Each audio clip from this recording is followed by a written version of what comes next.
begins with soft, nostalgic period music. You know, every time I sit here on this porch, with the Florida sun warming my face, the memories come flooding back like waves on the beach. They take me back to a very different time, a world at war. I was young, full of dreams, and I enlisted thinking it would be a great adventure.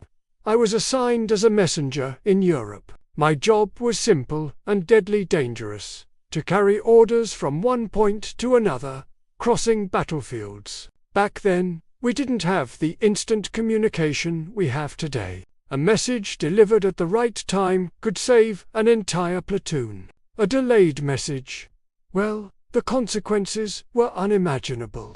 I raced against time, against the enemy, against the very fear that insisted on paralyzing my legs. I saw things no young person should ever see.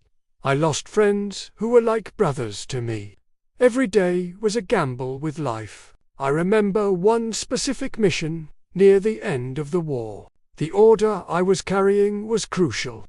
It would change the course of a local battle. It was night, it was raining non-stop, and the mud was up to our knees. The sound of mortar in the distance was the constant soundtrack to our despair. I had to cross an open area known as the Corridor of Death. I knew my chances were slim. As I was running, I felt a strong impact.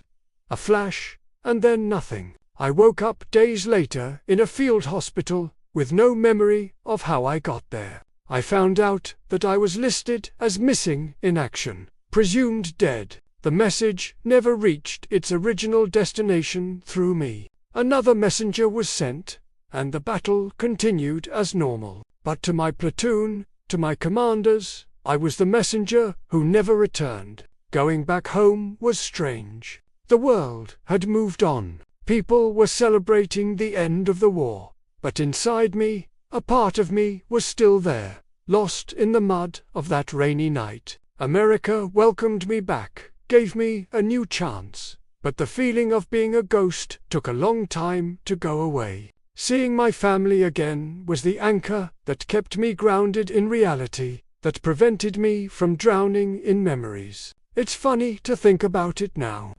I've lived a whole life since that day. I built this house, watched my children grow up, and now I see my grandchildren running around. The flag waving back here represents not just a country, but the resilience of a generation that sacrificed everything. When people ask me about the war, I don't tell stories of heroism.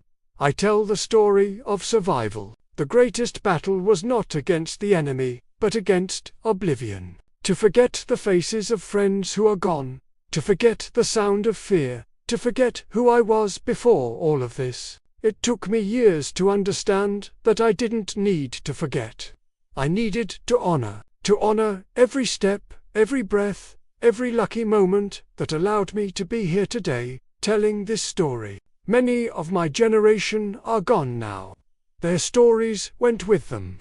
That's why I speak, so that future generations will know that freedom has a price, and that it was paid with the youth and lives of many. I am one of the lucky ones. I am the messenger who, according to the war records, never returned. But somehow, I found my way home, and I am grateful for every day I have had since then. The real message I've carried all these years wasn't in an envelope. It was in my heart. It's a message of hope, of perseverance, even when all seems lost. When you're presumed missing in your own life, there's always a way back. You just need to keep walking, one step at a time. The night may be dark and the journey lonely, but dawn always comes. If you need help, ask for it. Speaking out saves lives. There are people and organizations ready to listen.